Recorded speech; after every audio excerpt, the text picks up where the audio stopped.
Hello everyone, welcome to my YouTube channel learn with Kanika. आज हम करेंगे सोशल स्टडीज़ का प्रैक्टिस सेट 6 जिसका पार्ट 1।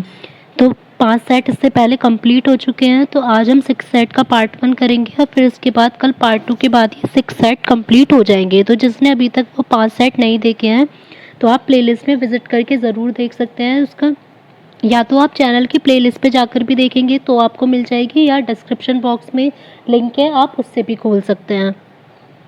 तो ये हमारी यूपी जूनियर सुपर टेट के लिए है और जिसकी एग्ज़ाम डेट आपको सबको पता ही है 17 अक्टूबर। Now let's start. फर्स्ट है, निम्नलिखित में से हड़प्पा सभ्यता किसका प्रतिनिधित्व करती है? तो जो हड़प्पा सभ्यता है वो किसका प्रतिनिधित्व करती है ये बताना है। द्वितीय नगरीकरण का, तृतीय नगरीकरण का, प्रथम नगरीकरण का या चतुर्थ नगरीकरण का? तो जो हड़प्पा सभ्यता है उसको प्रथम नगरीकरण माना जाता है, क्योंकि हड़प्पा सभ्यता से ही जो नगरीय व्यवस्था की प्रारंभ होना माना जाता है वो हड़प्पा सभ्यता की वजह से ही माना जाता है। इसी की वजह से पहली बार नगरों का उदय हुआ था।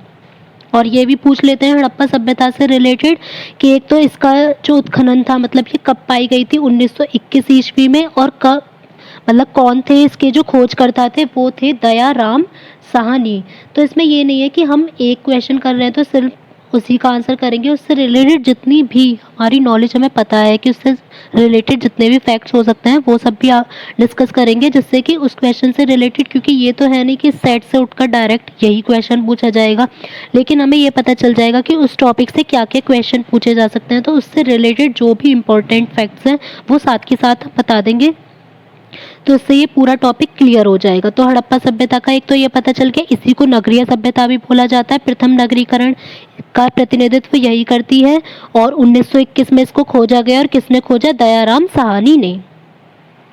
नेक्स्ट है, ऋग्वेद में उल्लिखित 10 प्रसिद्ध 10 राजाओं का युद्ध किस नदी के किनारे पर लड़ा गया था? तो एक तो ये पूछ सकते हैं कि 10 राजाओं का युद्ध जो है वो किस में उल्लिखित है, किस में लिखा गया है? तो किस में लिखा गया? ऋग्वेद में, जो सबसे पुराना वेद है, प्राचीनतम वेद पूछा जाएगा तो ऋग्वेद। ऋग्वेद से रिलेटेड क्वेश्चन हर एक सेट में एक ना एक जरूर ही पूछा गया है। और गायत्री मंत्र भी ऋग्वेद में ही लिखा गया, और इसमें कुल कितने मंडल है? 10 मंडल है। अब पूछा है कि 10 राजाओं का युद्ध किस नदी के किनारे पर लड़ा गया था? तो जो 10 राजाओं का युद्ध था वो परुष्णी नदी के किनारे पर लड़ा गया था। तो यहाँ पर तो डायरेक्ट दे दिया गया है 10 राजाओं का युद्ध, इसकी जगह 10 राज्य, मतलब एक साथ इसको लिख के भी दे सकते हैं तो भी यही आंसर होगा, 10 राज्य युद्ध। ये और परुष्णी नदी जो है इसका पहले नाम था, और जो अब नाम है इसका क्या है? रावी नदी। तो ऑप्शन में रावी अगर आएगा तो हमें रावी टच कर देना है, और ये पुराना नेम दिया गया है परुष्णी। तो परुष्णी या रावी नदी के तट पर लड़ा गया था। नेक्स्ट है, जैन धर्म में संलेखना से क्या तात्पर्य है? तो ये जो संलेखना है जैन धर्म में, इसका मीनिंग क्या है? उपवास द्वारा प्राण त्याग करना, मीन्स जो फास्ट रखते हैं उसके द्वारा ही अपने प्राण त्याग कर देना, इसको बोला जाता है संलेखना। मौर्य सम्राट चंद्रगुप्त मौर्य अपने जो जीवन के अंतिम दिनों में जैन हो गए थे, मतलब उन्होंने जैन धर्म स्वीकार कर लिया था जो चंद्रगुप्त मौर्य थे। तो उनके शासन काल के अंत में मगध में 12 सालों का अकाल पड़ा था। तो अकाल की स्थिति से निपटने में असफल होने की वजह से उन्होंने अपना जो सिंहासन है वो त्याग कर दिया था, और इसी में उन्होंने मतलब ये करा था कि फास्ट रख के, मतलब कुछ खाया पिया नहीं था, तब उन्होंने अपने प्राण त्यागे थे। तो इसीलिए जब से इसको संलेखना कहा जाने लगा। निम्नलिखित में से कौन विशिष्टवाद से संबंधित है? तो ये पूछ लिया जाता है जो भारतीय दार्शनिकों में कौन है विशिष्टवाद से संबंधित? रामानुज या रामानुजम भी लिखा आ सकता है। तो ये इम्पोर्टेंट है ये वाला क्वेश्चन। और इनका जन्म कहाँ पर हुआ था? 1017 में दक्षिण में हुआ था, और ये कितने साल तक जिए थे? 120 साल तक जिए थे। ये यामुनाचार्य के शिष्य भी थे। नेक्स्ट है, सातवाहन वंश का संस्थापक कौन था? तो जो सातवाहन वंश का संस्थापक था सिमुक था। आंध्र प्रदेश जो है, आंध्र प्रदेश में सिमुक नामक व्यक्ति ने 60 ईसा पूर्व में सातवाहन वंश की नींव डाली थी। यह राजवंश आंध्र वंश और सातवाहन वंश दोनों ही नामों से विख्यात है। तो अगर हमसे सातवाहन वंश पूछ लिया जाएगा तो भी सिमुक आएगा, और इसकी जगह आंध्र वंश पूछ लिया तो भी इसका आंसर सिमुक ही आएगा। नेक्स्ट है निम्नलिखित में से किसके लिए कहा जाता है कि उसने शास्त्र में अनेक बौद्धों और जैनों को पराजित किया। तो एक तो बौद्धों और जैनों को पराजित किया और पल्लव राजा महेंद्र वर्मन को शैव धर्म में दीक्षित किया। तो ये कहा जाता है अप्पर के बारे में। इनका पूरा नाम था नयनार संत अप्पर। ये पहले एक जैन भिक्षु थे, फिर बाद में भगवान शिव की कृपा से जो इनका रोग था वो ठीक हो गया, तो इन्होंने जैन धर्म त्याग कर ये शैव धर्म इन्होंने अपना लिया था। नेक्स्ट है वह कौन सा चोल नरेश था जिसके शासन काल में तंजौर के बृहदेश्वर मंदिर का निर्माण हुआ। तो एक तो बृहदेश्वर मंदिर का निर्माण कहाँ पर हुआ, तंजौर में, और वो ये भी दे दिया कि वो चोल वंश का शासक था। अब वो कौन सा था, तो वो था राजराज फर्स्ट। चोल वंश जो था उसका एक बेहतरीन उदाहरण है ये बृहदेश्वर मंदिर, जिसका निर्माण का जो श्रेय है वो राजराज फर्स्ट को जाता है, और इसका जो निर्माण था वो 1000 ईस्वी में इसके आसपास ही हुआ था। यह एक विशाल मंदिर है जो 180 फीट इतना लंबा है, और इसकी पिरामिड का आकार जो है, जो इसके ऊपर पिरामिड बना हुआ है, वो 196 फुट ऊंचा है। नेक्स्ट है महान जैन विद्वान हेमचंद्र किसकी सभा को अलंकृत करते थे। तो ये बताना है कि जो जैन विद्वान हेमचंद्र थे वो किसकी सभा में थे। तो वो थे कुमार पाल। इनका पूरा नाम था नरेश कुमार पाल, और ये कौन से वंश के राजा थे, चालुक्य वंश के। और ये जो थे महान जैन विद्वान हेमचंद्र, ये नरेश कुमार पाल के राजगुरु थे, जिसके कारण नरेश कुमार पाल ने जैन धर्म को अपना लिया था, क्योंकि ये जैन धर्म के थे इनके राजगुरु, तो इन्होंने भी जैन धर्म को अपना लिया था। और कुमार पाल ने अपने राज्य में अहिंसा का प्रचार किया था और हिंसा पर प्रतिबंध लगा दिया था। और ये जबकि जैन थे, तब की लिखा हुआ है यहाँ पर जैन विद्वान जैन थे, लेकिन फिर भी इन्होंने भगवान शिव की अर्चना की थी। नेक्स्ट है दिल्ली के किल सुल्तान को उसकी उदारता के कारण लाख बख्श पुकारा जाता है। तो लाख बख्श का मीनिंग क्या होता है, लाखों का दान करने वाला। तो ये कहा जाता है कुतुबुद्दीन ऐबक को। कुतुबुद्दीन ऐबक जो था वो एक उदार और दानी प्रकृति वाला व्यक्ति था, जिसकी वजह से उसे लाख बख्श कहा जाता था। और बचपन में ये कुरान का पाठ करता था, जिसे ये अत्यंत ही सुरीले स्वर में बोला करता था। इसी वजह से इसको अगर ये पूछ लिया जाए कुरान खवा किसे कहा जाता है, या तो लाख बख्श पूछा जाए क्योंकि ये दानी था, और कुरान खवा पूछा जाए तो भी कुतुबुद्दीन ऐबक ही आएगा क्योंकि ये कुरान का पाठ करता था। और इसका जो शासनकाल था वो कब से कब तक था, 1206 से लेके 1210 ईस्वी तक। नेक्स्ट है निम्नलिखित सुल्तानों में से कौन उलेमा की इच्छाओं का पालन नहीं करता था। तो दिल्ली सल्तनत काल में अलाउद्दीन खिलजी जो था वो पहला शासक ऐसा था जिसने धर्म को राजनीति से अलग रखा और उलेमाओं की इच्छाओं का पालन नहीं किया। इसकी लौकिक शक्ति ने धार्मिक शक्ति को भी मतलब बिल्कुल खत्म कर दिया था। इसने अपनी धार्मिक शक्ति को और लौकिक शक्ति को बिल्कुल ही अलग रखा था। नेक्स्ट है अढ़ाई दिन का चौपड़ा मस्जिद में प्रयुक्त प्रस्तर खंडों में निम्न में से किस नाटक के अंश अंकित हैं। तो जो अढ़ाई दिन का चौपड़ा है, पहले तो ये पता होना चाहिए ये है कहाँ पर, अजमेर में। और पूर्व में ये एक संस्कृत विश्वविद्यालय था जिसका निर्माण किसने करवाया था, विग्रह राज ने। इसके ऊपर इसी वजह से संस्कृत नाटक हरकेली, ये संस्कृत का एक नाटक है हरकेली, इसके कुछ अंश लिखे गए हैं। मतलब जो वो अढ़ाई दिन का चौपड़ा है उस पे जो अंश अंकित है, मीन्स जो भाग लिखा हुआ है वो संस्कृत नाटक है हरकेली, वो लिखा गया है क्योंकि ये पहले संस्कृति विद्यालय था और निर्माण किसने करवाया था, विग्रह राज ने। नेक्स्ट है राधा व कृष्ण की भक्ति को लोकप्रिय बनाने वाले वैष्णव संत कौन थे। तो राधा कृष्ण की भक्ति को लोकप्रिय बनाने वाले जो वैष्णव संत थे वो थे चैतन्य महाप्रभु। इनका जन्म 1485 में ब्राह्मण कुल में बंगाल के नदिया ग्राम में हुआ था। तो मेन ये याद रखना है कि बंगाल में हुआ था। इन्होंने भगवान श्री कृष्ण की भक्ति पर बल दिया था और गुरु सेवा पर भी बल दिया था। ये चैतन्य जो थे कीर्तन करते थे और इनका विश्वास था कि मनुष्य प्रेम, भक्ति, नृत्य और संगीत के द्वारा ईश्वर में लीन हो सकता है। तो इन्होंने राधा कृष्ण की भक्ति को लोकप्रिय किया, तो आंसर हो जाएगा ए। प्रथम अंग्रेज जिसने सम्राट जहांगीर से फरमान प्राप्त करने के लिए भेंट की थी, तो वो कौन सा था, जो पहला अंग्रेज ऐसा कौन सा था जिसने सम्राट जहांगीर से फरमान प्राप्त करने के लिए भेंट की। Father Monserrate, John Hawkins, Sir Thomas Roe या कैप्टन हॉकिंस? तो ये था कैप्टन हॉकिंस। 1608 ईस्वी में विलियम हॉकिंस को अंग्रेजी कंपनी द्वारा व्यापारिक सुविधाएं प्राप्त करने के लिए मुगल सम्राट जहांगीर के पास राजदूत बनाकर भेजा गया था और जहांगीर ने उसे इंग्लिश खान की उपाधि दी थी। तो अगर ये पूछ लिया जाए कि इंग्लिश खान की उपाधि किसे दी गई थी? Captain Hawkins. नेक्स्ट है सूची फर्स्ट को सेकंड से मिलान करना है। सूची फर्स्ट में सम्राट दिए गए हैं और सेकंड में मकबरा। तो सम्राट को मकबरे से मिलान करना है कि कौन सा होगा। तो फर्स्ट है बाबर। बाबर का शासनकाल कब से कब तक है? 1526 से लेकर 30 तक। और इसका जो मकबरा था वो कहाँ पर था? काबुल में। तो हमारा ए का थर्ड होगा। तो ए का थर्ड जो है वो केवल ऑप्शन सी में ही है, क्योंकि इसमें 1 है, इसमें 4 है और यहाँ पर भी 4 है। तो ये क्वेश्चन की एग्जाम के पॉइंट ऑफ व्यू से इसलिए ये कोडिंग वाले क्वेश्चन सही रहते हैं कि अगर हमें 1-2 की भी पता है, अगर हमने 1-2 को भी मैच कर दिया तो हम पूरा क्वेश्चन इजीली सॉल्व कर सकते हैं। बट यहाँ तो हमें पढ़ना है तो हमें पूरा देखना होगा, लेकिन ये है एग्जाम के लिए कि हम कैसे कर सकते हैं। नेक्स्ट है अकबर। अकबर का टाइम पीरियड कब से कब तक था? 1556 से लेकर 1605 तक। और अकबर का जो मकबरा था वो कहाँ पर था? सिकंदरा में। फिर नेक्स्ट है जहांगीर। जहांगीर का टाइम पीरियड है 1605 से लेकर 1627 तक। जो इसका मकबरा था वो कहाँ पर था? लाहौर में। और शाहजहां का फिर इसके बाद टाइम पीरियड आ जाएगा 1627 से लेकर 1658। इसका मकबरा है आगरा में। तो बाबर का पहले तो ये टाइम पीरियड भी पता होने चाहिए। बाबर का हो गया 1526 से 1530। बाबर के बाद कौन आया था? हुमायूं। तो ये बीच का इसीलिए इसमें गैप है।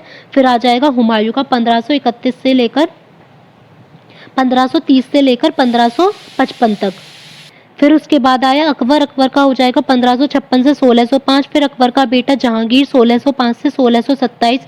फिर जहांगीर का बेटा शाहजहां 1627 से 1658। तो ऑप्शन हो जाएगा हमारा 3। नेक्स्ट है निम्नलिखित को उनके शासन क्रम में व्यवस्थित कीजिए। तो ये भी कोडिंग का है, ये हमें पता होना चाहिए कि पहले कौन आया और लास्ट में कौन आया। तो सबसे पहले जो आया था वो आए थे बालाजी विश्वनाथ। बालाजी विश्वनाथ का जो टाइम पीरियड है वो है 1713 से 1720। ठीक है। फिर बालाजी विश्वनाथ के बाद कौन है? पहले हो गया थर्ड ऑप्शन हमारा। इससे भी देखिए इसमें पता चल गया कि ऑप्शन सी ही हमारा होगा। फिर सेकंड कौन सा होगा? बाजीराव। बाजीराव फर्स्ट। ये बाजीराव फर्स्ट थे और इनका टाइम पीरियड था 1720 से लेकर 40 तक। तो पहले हो गए बालाजी विश्वनाथ, उनके बाद तुरंत ही बाजीराव फर्स्ट। फिर नेक्स्ट है बालाजी बाजीराव। तो हमारा यहाँ हो जाएगा 3, 1, फिर 2 और फिर 4। इनका टाइम पीरियड था 1740 से लेकर 61 तक। उसके बाद सबसे लास्ट में है माधव राव फर्स्ट, जिनका 1761 से लेकर 1772। तो ऑप्शन हो जाएगा सी 3, 1, 2, 4। नेक्स्ट है अंग्रेजों ने श्रीरंगपट्टनम की संधि किसके साथ की थी? तो जो श्रीरंगपट्टनम की संधि हुई थी वो की थी टीपू सुल्तान के साथ। जो अंग्रेजों और मैसूर के बीच युद्ध हुए थे 3। जो थर्ड वाला युद्ध हुआ था उसके दौरान 5 फरवरी 1792 ईस्वी को श्रीरंगपट्टनम के किले पर अंग्रेजों ने, जो लॉर्ड कॉर्नवालिस था उसने इसके किले पर अधिकार कर लिया था, जिससे कि विवश होकर टीपू सुल्तान को अंग्रेजों से मार्च 1792 ईस्वी में श्रीरंगपट्टनम की संधि करनी पड़ी। तो जब अधिकार किया था वो तो फरवरी में। जब भी कोई युद्ध होता है तो उसके बाद एक ट्रीटी मीन्स संधि की जाती है, तो उस संधि का नाम उसी चीज़ पर नाम पड़ जाता है। तो यहाँ पर रंगपट्टनम किले पर अधिकार किया था। तो उसके बाद मार्च 1792 ईस्वी में टीपू सुल्तान ने अंग्रेजों के साथ श्रीरंगपट्टनम की संधि की थी। इसके अनुसार उसे अपने देश का लगभग आधा हिस्सा अंग्रेजों तथा उनके साथियों को देना पड़ा था। नेक्स्ट है ब्रिटिश राज्य के समय में भारत के आर्थिक दोहन के सिद्धांत को सबसे पहले किसने प्रकट किया? तो जो आर्थिक दोहन का सिद्धांत था वो सबसे पहले प्रकट किया था दादा भाई नौरोजी ने, और इन्हें great old man of India के नाम से भी जाना जाता है। और इनकी जो सबसे इम्पोर्टेंट बुक है वो है poverty and un British rule in India. तो poverty and un British rule in India. Next है किसने लिखा था इस निर्णय से इनकार करना कठिन है कि तथाकथित 1857 का प्रथम स्वतंत्रता संग्राम ना तो प्रथम था, ना राष्ट्रीय था, ना ही स्वतंत्रता संग्राम था। तो ये चीज़ किसने लिखी थी? ये लिखी थी आर.सी. मजूमदार ने। उन्होंने कहा था कि 1857 का जो विद्रोह था वो ना तो प्रथम था, ना ही राष्ट्रीय था, ना ही स्वतंत्रता संग्राम था, जबकि 1857 का जो विद्रोह से प्रथम भारतीय स्वतंत्रता संग्राम भी बोला जाता है, सिपाही विद्रोह भी बोला जाता है और भारतीय विद्रोह, इन सब के नाम से इसे बोला जाता है। नेक्स्ट है सत्यशोधक समाज की स्थापना किसने की थी? सत्यशोधक समाज की स्थापना की थी ज्योतिबा फुले ने। और बी.आर. अंबेडकर, इन्होंने की थी दलित वर्ग के लिए समाज की स्थापना। और केशव चंद्र सेन ने की थी ब्रह्म समाज की स्थापना। और अगर स्वामी दयानंद सरस्वती आए तो उन्होंने की थी आर्य समाज की स्थापना। नेक्स्ट है देसी भाषा प्रेस अधिनियम किस वर्ष पारित किया गया था? तो देसी भाषा प्रेस अधिनियम पारित किया गया था 1878 ईस्वी में। इस टाइम पे ये किसके काल में पारित किया गया था? लॉर्ड लिटन के कार्यकाल में। इस अधिनियम के माध्यम से सरकार ने भारतीय भाषा के समाचार पत्रों को अधिक नियंत्रण में लाने का प्रयास किया था। और इसी अधिनियम को, ये जो 1878 का जो अधिनियम है देसी भाषा प्रेस अधिनियम, इसको दूसरे नाम से भी जाना जाता है मुंह बंद करने वाला अधिनियम। नेक्स्ट है कांग्रेस गिरने के लिए लड़खड़ा रही है और भारत में रहते हुए मेरी एक विशेष महत्वाकांक्षा है कि इसके शांतिपूर्ण अवसान में भी इसकी सहायता करूं। तो ये किसने कहा था? ये कहा था लॉर्ड कर्जन ने। आंसर हो जाएगा ऑप्शन ए। नेक्स्ट है सूची फर्स्ट को सेकंड से इसमें मैच करना है। यहाँ पर ये षड्यंत्र और पार्टी दी गई है और वो किससे संबंधित है, इसको ये मैच करेंगे। फर्स्ट है चटगांव शस्त्रागार हमला। तो जो चटगांव शस्त्रागार हमला था उससे रिलेटेड कौन थे? सूर्य सेन। तो ए का हो जाएगा हमारा 3। फिर है काकोरी षड्यंत्र। काकोरी षड्यंत्र से रिलेटेड कौन कौन थे? राम प्रसाद बिस्मिल, भगत सिंह, चंद्रशेखर आजाद, ये सब। तो ये यहाँ पर ये राम प्रसाद बिस्मिल दिया गया है तो हो जाएगा ऑप्शन 4। फिर है लाहौर षड्यंत्र। लाहौर षड्यंत्र से रिलेटेड थे जतिन दास, तो सी का हो जाएगा 2। और गदर पार्टी, ये पता है कि गदर पार्टी की स्थापना कब हुई थी? एक तो 1913 ईस्वी में हुई थी और लाला हरदयाल ने की थी, तो हमारा हो जाएगा 1। तो क्या हुआ हमारा 3 4 2 1। 3 4 2 1 है हमारा ऑप्शन सी। नेक्स्ट है निम्नलिखित में से भारतीय राष्ट्रीय कांग्रेस के किस अधिवेशन में बाल गंगाधर तिलक ने अभिव्यक्त किया कि स्वराज मेरा जन्मसिद्ध अधिकार है, मैं उसे लेकर रहूंगा। तो ये पहले भी क्वेश्चन आया हुआ है, ये तो हमें पता ही है कि ये किसने कहा था, ये दे भी रखा है कि बाल गंगाधर तिलक ने, लेकिन ये पूछा है कि किस अधिवेशन में कहा था। तो ये कहा था लखनऊ अधिवेशन, जो हुआ था 1916 ईस्वी में, कि जो स्वराज मेरा जन्मसिद्ध अधिकार है और मैं इसे लेकर रहूंगा। नेक्स्ट है गांधी जी की सत्याग्रह रणनीति में निम्नलिखित में से किसे सबसे अंतिम स्थान प्राप्त है? तो सबसे जो अंतिम स्थान प्राप्त है वो किसको प्राप्त है? हड़ताल को, क्योंकि हड़ताल जो है वो गांधी जी हड़ताल को ब्रह्मास्त्र की संज्ञा देते थे। तो सबसे लास्ट में जब कुछ नहीं हो पाता था तो वो क्या करते थे फिर? हड़ताल। किस भारतीय ने विदेश में पहली बार नेक्स्ट है किस देश ने विदेश में पहली बार गणतंत्रात्मक सरकार की स्थापना की थी? तो जो पहली बार रिपब्लिकन गवर्नमेंट की स्थापना की थी ये की थी महेंद्र प्रताप ने। तो आंसर हो जाएगा ऑप्शन ए। इन्होंने जर्मनी के सहयोग से अफगानिस्तान के काबुल नगर में दिसंबर 1915 ईस्वी में इस सरकार की स्थापना की थी। नेक्स्ट है पूना समझौता का क्या उद्देश्य था? इसको पूना पैक्ट भी बोलते हैं। इसका उद्देश्य क्या था? दलित वर्ग को प्रतिनिधित्व देना। किसने क्रिप्स प्रस्तावों को एक डूबते हुए बैंक का उत्तर दिनांकित चेक कहा था? मीन्स पोस्ट डेट चेक, जिसकी डेट निकल चुकी होती है, तो ये कहा था क्रिप्स प्रस्तावों को महात्मा गांधी जी ने। नेक्स्ट है कौन अगस्त 1946 में गठित प्रथम अंतरीय सरकार का सदस्य नहीं था? तो इसमें राजगोपालाचारी भी थे, राजेंद्र प्रसाद भी थे, जगजीवन राम भी थे, लेकिन डॉक्टर एस राधाकृष्णन वो इस सरकार के सदस्य नहीं थे। नेक्स्ट है अखिल भारतीय दलित वर्गों के संघ की स्थापना किसने की? तो जब भी दलित से रिलेटेड अगर हमारा आएगा कि उसके संघ की स्थापना किसने की, तो वो किसने की थी? भीमराव अंबेडकर ने। Option A. भारत की संसद द्वारा राज्य पुनर्गठन अधिनियम वर्ष कब पारित किया गया था? तो भारत की संसद द्वारा राज्य का पुनर्गठन करने का अधिनियम 1956 ईस्वी में पारित किया गया था। और सबसे पहले भाषा के आधार पर कौन सा राज्य पुनर्गठित किया गया था? आंध्र प्रदेश।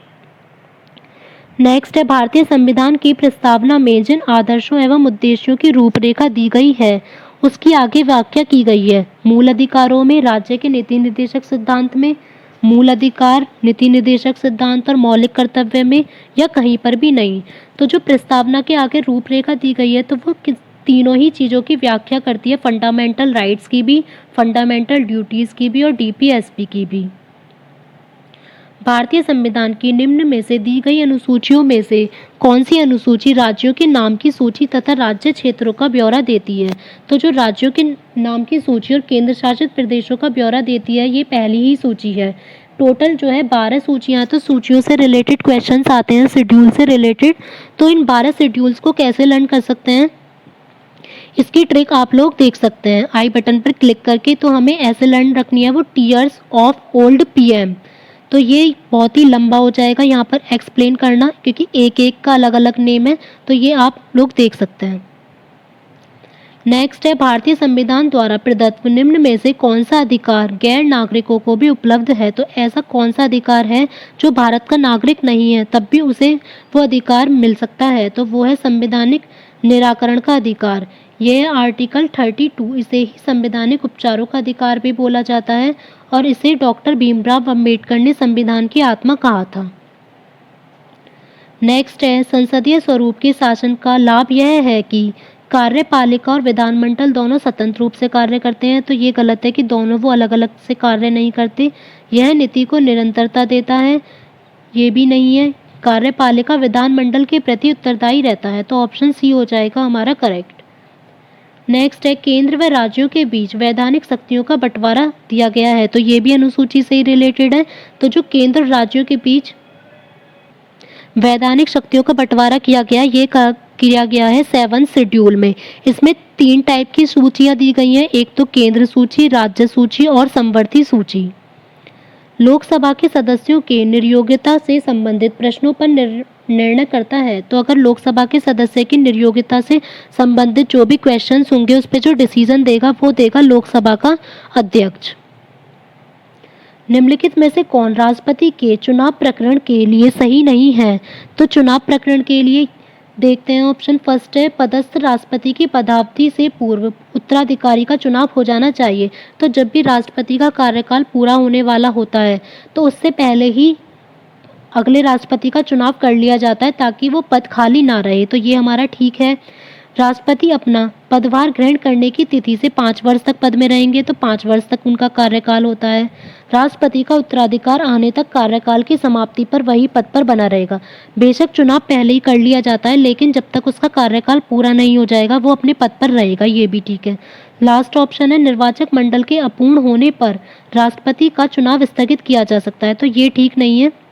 अगर निर्वाचक मंडल पूरा हो या ना हो, लेकिन राष्ट्रपति का चुनाव जो है इस टाइप से स्थगित नहीं किया जाएगा।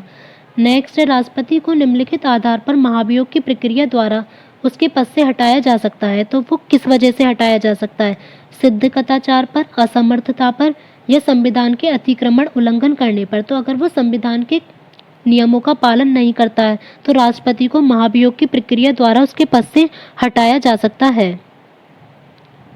निम्नलिखित में से कौन राष्ट्रपति होने से पूर्व भारत के उपराष्ट्रपति पद पर आसीन नहीं रहा?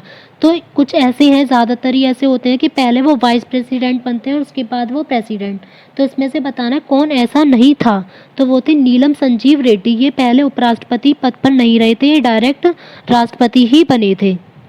जबकि डॉक्टर एस राधाकृष्णन, जाकिर हुसैन और आर वेंकट रमन, ये तीनों ही पहले उपराष्ट्रपति रहे थे, उसके बाद राष्ट्रपति बने थे।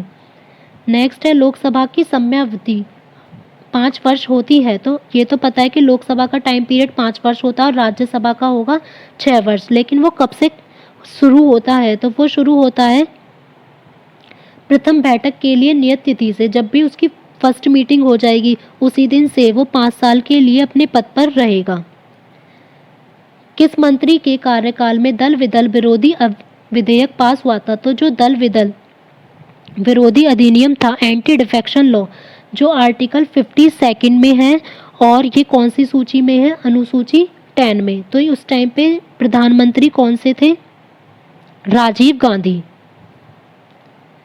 73वें संविधान संशोधन का अभी पालन करने वाला पहला राज्य। तो 73वां जो संशोधन है वो किससे रिलेटेड है? पंचायती राज से। और पंचायती राज कौन सी अनुसूची में है? 11 में और भाग 9 में।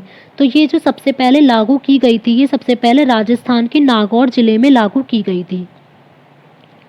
संविधान के अनुच्छेद 156 में उपबंध है कि राज्यपाल अपने पद ग्रहण की तारीख से 5 वर्ष की अवधि तक पद धारण करेगा। तो ये है कि जो गवर्नर होता है वो 5 साल के लिए अपना पद धारण करता है। तो इससे क्या निष्कर्ष निकाला जा सकता है? किसी राज्यपाल को उसकी पदावधि पूरी होने से पूर्व पद से नहीं हटाया जा सकता। तो ये ज़रूरी नहीं है, जैसे राष्ट्रपति को हटाया जा सकता है महाभियोग लगाकर, उसी टाइप से राज्यपाल को भी हटा सकते हैं। कोई राज्यपाल 5 वर्ष की अवधि के बाद अपने पद पर बना नहीं रह सकता। तो ये भी रॉन्ग है। अगर राष्ट्रपति चाहे और वो किसी और का चुनाव नहीं हुआ है तो वो 5 साल के बाद भी उसे उसी पद पर बने रहने को कह सकता है। तो हमारे हो जाएगा आंसर डी, दोनों ही गलत हैं। भारत में कौन सा एकमात्र राज्य है जहां सामान्य कॉमन सिविल कोड लागू है? तो जो सामान्य सिविल कोड लागू है वो राज्य है गोवा। ये कौन से आर्टिकल में है? 44 में है, जिसके अनुसार राज्य सारे देश के लिए एक समान दीवानी तथा फौजदारी कानूनों का यत्न करेगा। तो ये जो लागू है ये है गोवा में। नेक्स्ट है लाभ का पद परिभाषित हुआ है। तो जो लाभ के पद का उल्लेख है वो आर्टिकल 102 में है, और ये किसने परिभाषित किया है? इसे एससी ने, सुप्रीम कोर्ट, सर्वोच्च न्यायालय द्वारा। उच्च न्यायालय की परमादेश जारी करने की शक्ति के अंतर्गत कौन कौन सी चीज़ें आती हैं? तो ये जो है परमादेश जो जारी किया जाता है उच्च न्यायालय के अंतर्गत 226 आर्टिकल में आता है। इसमें संवैधानिक अधिकार भी आते हैं, सांविधिक अधिकार भी आते हैं और मौलिक अधिकार भी। तो इसमें तीनों ही आएंगे। तो आंसर हो जाएगा ऑप्शन डी। पंचायती राज व्यवस्था अपनाई गई थी। तो ये क्यों अपनाई गई थी? ये अपनाई गई थी लोकतंत्र की शक्तियों को विकेंद्रित करने के लिए। नेक्स्ट है मेयर का कार्यकाल कितने वर्ष होता है? तो जो 73 ये अमेंडमेंट हुआ था 1993 में, इसमें मेयर का कार्यकाल 5 साल के लिए फिक्स किया गया था। जब से भी उसकी फर्स्ट मीटिंग होगी, जिस दिन भी वो फर्स्ट मीटिंग करेगा उस दिन से 5 साल के लिए उसका कार्यकाल होगा। नेक्स्ट है वित्त आयोग का एक चेयरमैन होता है। एक तो वित्त आयोग का चेयरमैन होगा, और क्या होगा? उसके 4 अन्य सदस्य हैं। और वित्त आयोग के बारे में आर्टिकल 280 में लिखा गया है। भारत के महान्यायवादी के संदर्भ में निम्नलिखित वक्तव्यों को देखें कि कौन सा ट्रू है। तो महान्यायवादी के पद पर नियुक्त व्यक्ति निजी कानून वकालत भी कर सकता है, ये ठीक है। जो एक तो इसके बारे में बताया गया है आर्टिकल 76 में। तो अगर वो उसके पद पर है तो वो निजी कानूनी वकालत भी कर सकता है। वह संसद के दोनों सदनों में बैठने के लिए योग्य होता है, परंतु वह दोनों सदनों के संयुक्त बैठक में भाग नहीं ले सकता। तो ये वाला है हमारा रॉन्ग। थर्ड वाला है जब भी सरकार बदले तो महान्यायवादी को उसके पद से इस्तीफा देना अनिवार्य है। तो ये भी हो जाएगा रॉन्ग। तो हमारा आंसर कौन सा हो जाएगा? केवल फर्स्ट। अगर आपको क्लास अच्छी लगी हो तो वीडियो को लाइक एंड शेयर ज़रूर करें, और साथ ही चैनल पर अगर नए हैं तो चैनल को सब्सक्राइब करना ना भूलें। साथ ही आप बेल आइकन प्रेस कर सकते हैं ताकि आपको वीडियो का नोटिफिकेशन अपलोड होते ही मिल जाए। और कमेंट बॉक्स में ज़रूर शेयर करें कि आपको क्लास कैसी लगी और आपका स्कोर कैसा रहा। Thank you.